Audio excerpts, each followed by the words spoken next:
Doctor YS Rajasekhara Reddy గారు అంతకంటే ముందు నేదురుమల్లి జనార్దన్ రెడ్డి గారు హైటెక్ సిటీకి మొట్టమొదటిసారి ఫౌండేషన్ స్టోన్ వేసినప్పుడు పి జనార్దన్ రెడ్డి గారు పట్టుబట్టి మొట్టమొదట ఫౌండేషన్ స్టోన్ హైటెక్ సిటీకి పడ్డది. పి జనార్దన్ రెడ్డి గారు ఎమ్మెల్యేగా ఉన్నప్పుడు, నేదురుమల్లి జనార్దన్ రెడ్డి ముఖ్యమంత్రి ఉన్నప్పుడు పివి నరసింహారావు గారు వచ్చి మొదట హైటెక్ సిటీకి శిలాఫలకం వేసింది వాళ్ళు.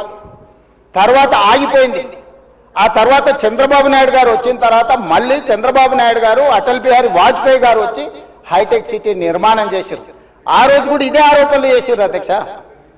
ప్రభుత్వం రియల్ ఎస్టేట్ వ్యాపారం చేస్తుందా, ప్రభుత్వానికి ఏం పని ఉంది అని. కానీ ఇలా విస్తరించిన నగరం ఎక్కడొచ్చింది అధ్యక్ష? సైబరాబాద్ అని గొప్పగా ఎందుకు చెప్పుకుంటున్నాం? ఐటీ కంపెనీలు, ఫార్మా కంపెనీలు, global capability centres, data centres ఇవన్నీ ఎక్కడి నుంచి వచ్చినాయి అధ్యక్ష? ఈరోజు ఫైనాన్షియల్ డిస్ట్రిక్ట్, నాలెడ్జ్ పార్క్లో ఎన్ని లక్షల మందికి ఉద్యోగాలు వచ్చినాయి అధ్యక్ష? ఈరోజు విస్తరించే నగరం అర్బనైజేషన్ అవుతుంది అధ్యక్ష. పట్టణ ప్రాంతాలు పెరుగుతున్నాయి, పట్టణీకరణ జరుగుతుంది. ఈరోజు 55% జనాభా పట్టణాలలో నివసిస్తున్నారు అధ్యక్ష. రాబోయే 20-25 ఏళ్లలో 75% మన పట్టణాల యొక్క జనాభా పెరుగుతుంది అధ్యక్ష. కేవలం ఔటర్ రింగ్ రోడ్ ఇన్సైడే 1,34,00,000 మంది ప్రజలు నివసిస్తున్నారు అధ్యక్ష.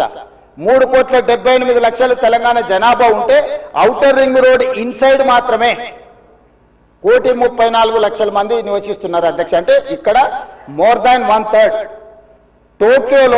టోక్యో ఒక సిటీలో తెలంగాణ జనాభా కంటే ఎక్కువ ఉన్నారు అధ్యక్ష. 4 కోట్ల మంది ఒక పట్టణంలో నివసిస్తున్నారు అధ్యక్ష. ఈరోజు ప్రపంచం అంతా పట్టణాల వైపు వేగంగా విస్తరణ జరుగుతుంది. దానికి తగ్గట్టుగా మనం నగరాలను అభివృద్ధి చేసుకోవాలి. అందులో భాగంగానే ఈరోజు వికసిత్ భారత్ ప్రణాళిక ఏంది? ఈరోజు అందుకోసమే మా ఆయన దుఃఖం చూడు, ఆయన బాధ చూడు, కడుపులో విషము ఎట్లా అంటే కడుపు నిండా విషయం. ఆ మూసీలో ఉన్న కాలుష్యానికంటే వీళ్ళ కడుపులలో అంతకంటే ఎక్కువ విషయం ఉంది అధ్యక్ష. విషం జిమ్ముతున్నారు. మీరు మూసి కాలుష్యమే ప్రమాదం అనుకుంటున్నారు అధ్యక్ష. ఈ మనుషుల కడుపుల్లో ఉన్న విషయం మూసి కాలుష్యానికంటే ప్రమాదకరంగా తయారైంది అధ్యక్ష. ఏం నొప్పి అధ్యక్ష? నేను ఎవరినైనా విమర్శించిన అధ్యక్ష? నేను ఈ ప్రభుత్వం ఏం కార్యక్రమాలు చేపట్టబోతుందో సభలో సభ్యులు మాకు తెలవాలని అడిగినారు. పాయల శంకర్ గారు ఏం అడిగినారు అధ్యక్ష? మేము సభ్యులము, ప్రభుత్వం ఏం చేస్తుందో మాకు వివరించండి, మేము కూడా మా చేతనైన సాయం చేస్తామని మాట్లాడినారు అధ్యక్ష. నేను వివరాలు చెప్పే ప్రయత్నం చేస్తే విషయం ఎందుకు కక్కుతున్నారు అధ్యక్ష? ఈరోజు క్వశ్చన్ అవర్లో సప్లిమెంటరీ క్వశ్చన్స్ 2 ఉంటాయి. 10 క్వశ్చన్స్ ఉండవు, 10 మందికి ఇయ్యరు. స్పీకర్ గారు అలౌ చేశారు, స్పీకర్ గారు నాకు అనుమతించారు వివరించమని. స్పీకర్ గారి అధ్యక్ష వాళ్ళ ప్రాధాన్యత ఏందో మీకు అర్థమైంది కదా అధ్యక్ష. ఈ చర్చ జరగవద్దు, ఈ నిజాలు ప్రజలకు తెలియవద్దు. విషం కడుపు నిండా విషం. మీరు కళ్ళు చూడండి అధ్యక్ష, అసలు వాళ్ళ కళ్ళలో చూడండి. వాళ్ళ కళ్ళెక్కిన ఓలే శక్తి ఉంటే ఆ విషపు కళ్ళతో చూస్తే మొత్తం కాలి బూడిదైపోయేటట్టు చూస్తున్నారు అధ్యక్ష. కప్పిపుచ్చుకోవడానికి అద్దాలు పెట్టుకుంటున్నారు అధ్యక్ష. అద్దాలు పెట్టుకున్నా మీ విషపు చూపులు ప్రజలకు అర్థమవుతాయి. అందుకోసమని నా మాట ఒక్కటే అధ్యక్ష. ఈరోజు తెలంగాణకు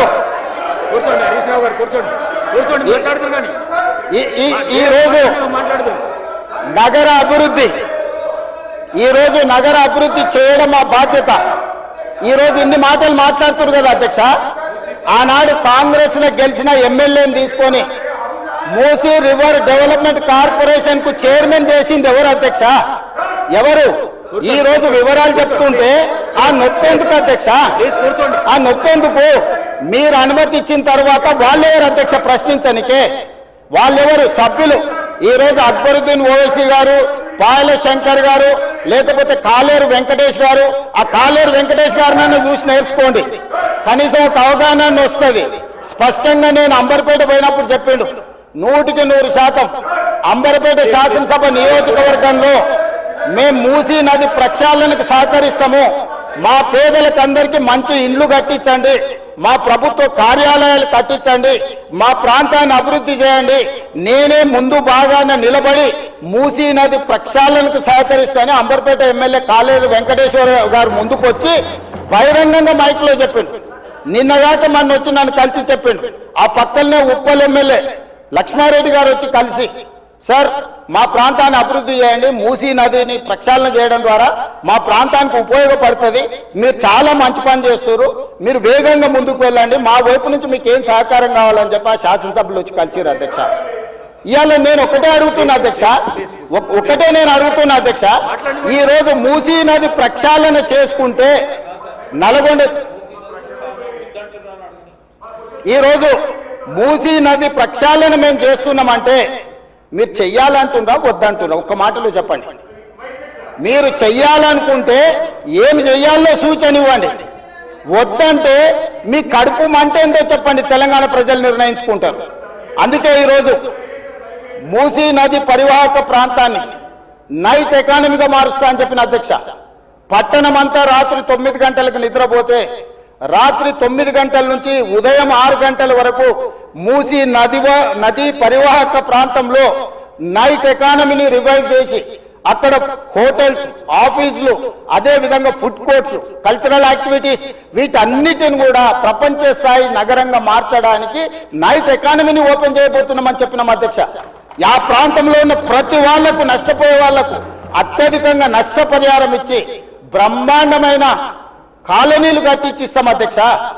ఈరోజు వాళ్ళు ఏ పరిస్థితి లేనోళ్ళు, ఏ దిక్కు లేనోళ్ళు, సర్వం కష్టాలలో మునిగేటోడే మూసీ పక్కన పోయి ఇల్లు కట్టుకుంటాడు అధ్యక్ష. మూసీలో ఉండే దోమలు కానీ, కంపు కానీ, అక్కడ ఉన్న వాతావరణం కానీ, శవాలు కొట్టుకొస్తుంటే ఎవరైనా అక్కడ ఉండాలనుకుంటారు అధ్యక్ష? ఏ పేదోడైనా మీరు చెప్పండి అధ్యక్ష. ఒకప్పుడు నందనవనం కట్టింది కదా అధ్యక్ష, మూసీ నదిలో ఉన్న వాళ్ళని తీసుకెళ్లి.